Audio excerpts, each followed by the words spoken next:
Hey guys, this is Spooky here from ArmoredTalk.com, your website and blog dedicated to Armored Warfare news and information.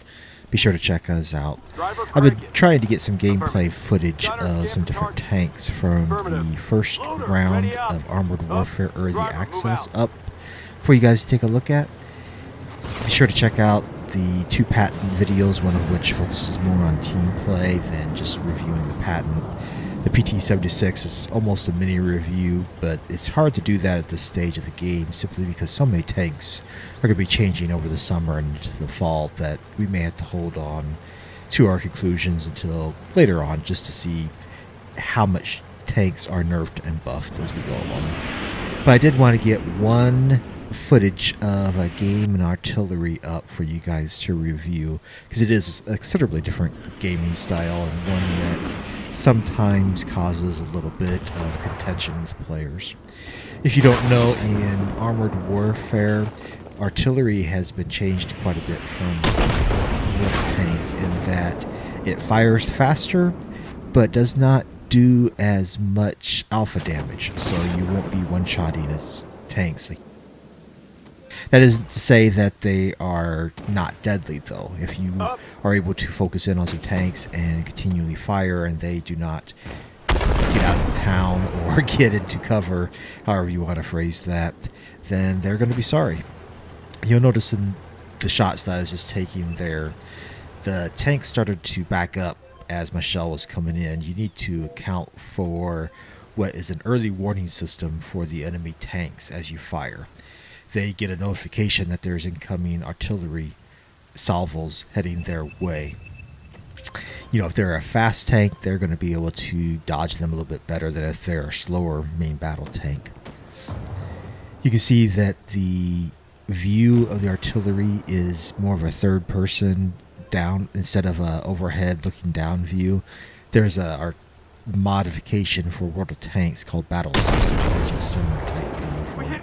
And I like it a lot. It's a little bit more engaging as an artillery player to use.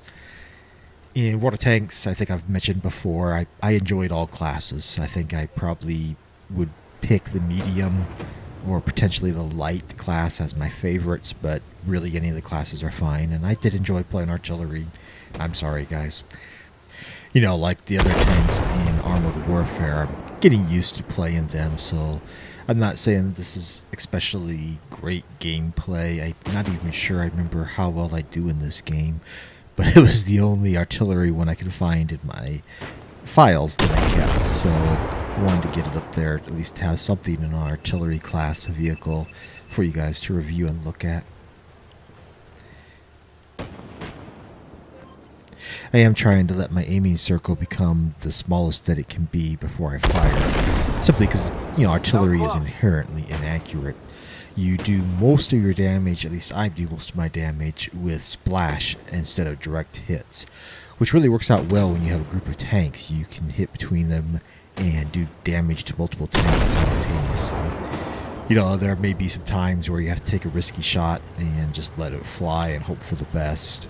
That didn't pay off too well from me earlier in this game. I don't know if you noticed, but I had a little bit of team damage done. It wasn't too much, but I felt it was worthwhile taking that particular shot just in case I was able to eliminate that tank to open up that flank a little bit more. You'll notice I'm moving around after my shots pretty much every time, and that's because the enemy artillery gets a ping on his mini-map indicating where I am as I fire. That ping gets to be a little bit more accurate as I continue to fire, so you want to make sure you move. In World of Tanks, I kind of developed that habit anyway, simply because a lot of enemy artillery focused in on trying to take out their counterparts. I didn't quite understand that because it is more viable to me to shoot the enemy tanks on the battlefield, but to each their own. This is actually kind of interesting in this game. I'm not sure who it is, but I think he's calling me a camper, and I think later on he's calling out for Spooky to go ahead and reset the cap. I'm not sure if he realized that I was an artillery vehicle.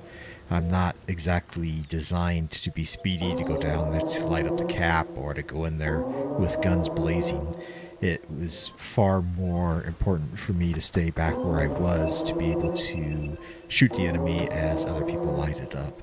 You know, if I was the only tank left or the only one that could do it, I would of course do it, and I have no problem sacrificing my tank. But this game is far from being lopsided, and I do not need to sacrifice myself going after the enemy in TD mode at this moment in time.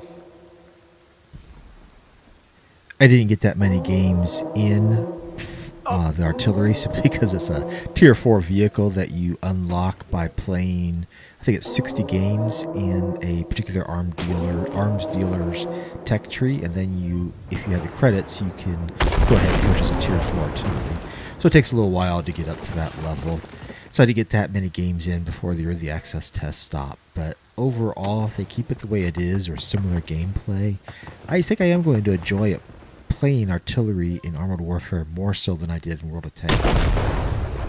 The faster firing makes it more interesting. The ability to eventually fire specialty shells that are rumored to be coming, you know, provide a smoke screen for your teammates as they advance. You know, doing things of that nature are going to make the gameplay quite a bit different than in World of Tanks. I don't have much luck hitting this guy as a pretty low chance shot, but I thought it was worthwhile taking. I do like the special effects of when the shell hits the roof though, and that's one of the advantages of the game engine, CryEngine, that Armored Warfare is using over something I think it's called Big World in World of Tanks. It's just a more modern gaming engine that's going to be allow them to have better games, graphics, and I believe they are planning on night mode and having nighttime games as well.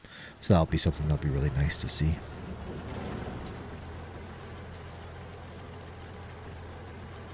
You know, this is actually turning into be a pretty close game, and I think I'm rushing some shots here, just trying to be able to turn the tide in our favor.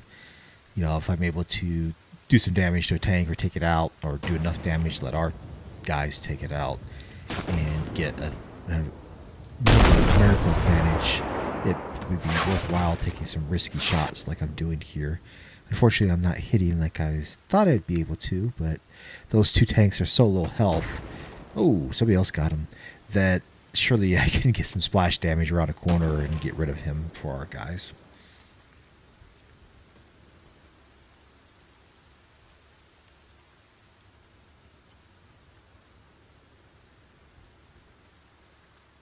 Even if you did not play artillery in World of Tanks, I would encourage you to give it a try, especially if you can do so during the early access tests. Not only does it give you the opportunity to find out areas on the map that are more artillery safe so that it prevents you from getting hit in the future, you might find out that you like the gameplay for a change of pace, because it is completely different than playing a regular tank. Anyway, I hope that you are enjoying these gameplay videos brought to you by myself, Be Spooky, or Spooky, depending on which game you're seeing in, and ArmoredTalk.com, your source for Armored Warfare news and information. If you have any comments or suggestions, feel free to let me know. And don't forget to like the video, subscribe to our YouTube channel, check me out when I'm streaming at twitch.com/BeSpooky, and of course the website. This game ended up, I think, being a pretty good artillery game for me. But if there are any tanks that you guys are wanting to see game footage of, just let me know in the comments or use the contact form on the website to get a hold of me, and I'll see what I can do. Thanks, and you have a good night or day.